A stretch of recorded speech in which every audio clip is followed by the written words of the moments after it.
and PlayStation. It appears that PlayStation 1 and 2 games may come available to the PlayStation 4 through emulation.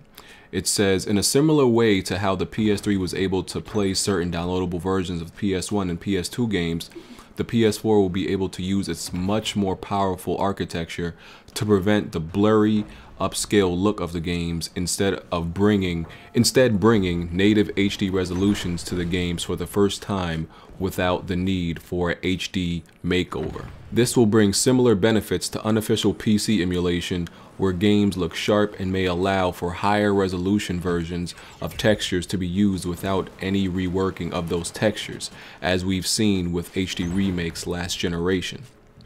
So we know PlayStation Now is coming, and by the way, Sony just announced that they just started sending out beta invites for players to try that out. And we know it was said that, you know, PlayStation Now would make all these capabilities available, but it apparently maybe that might be used just to bring PlayStation 3 games and maybe other games from previous generations to the PlayStation 4, but it won't be the only thing that brings it. Maybe they might use this method of emulation to bring PlayStation 1 and 2 games to PlayStation 4, but this is not absolutely confirmed yet. Nothing is concrete, so we don't know what method Sony is going to use, but it is hinted that they are going to use emulation in combination with PlayStation Now to, you know, bring the huge back catalog of the previous PlayStation game. In other not so great news, Sony's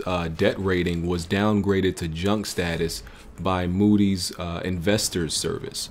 Now, we know Sony has been in, you know, this financial problem for a while, and they have made some progress to, you know, improve their profitability and just their overall financials. You know, they're kind of moving in that direction in their different sectors and business segments.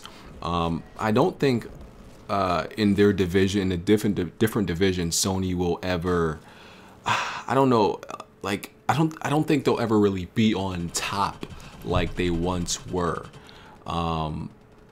Because now when it comes to certain products, in the past it was, you know, Sony was that go-to product. Not really anymore for a lot of things such as TVs. Now I don't know what the actual placement or lineup would be when it comes to consumer, for example, consumer bought TVs, or when it comes to like TVs, what brands do consumers more often go with. And I know there was a time where Sony was one of the ones at the top.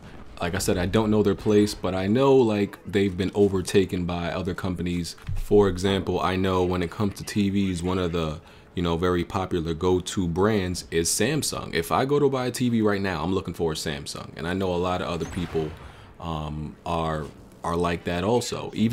I think even now, LG has taken over. People choose LGs over Sony TVs for different reasons, and that's how it is pretty much in all their divisions and for all their products. Sony has like a product for everything, but there's not really one product that they're dominating in the market right now. Yes, we know in the gaming division, the PlayStation 4 you know, is doing really well, and it's obvious a great improvement over what happened with the PlayStation 3, but other than that, in other divisions, Sony products aren't necessarily dominating anything right now, as far as I know. And I just think they need to like reestablish and reinvent themselves and reintroduce themselves for them to become like that dominant you know, figure in electronics again, and just in all products. So hopefully Sony does make an improvement in all their sectors. But let me know what y'all think about all this, and I'm out of here. Oh my god, I was beasting with the sniping in this game. Dudes couldn't touch me.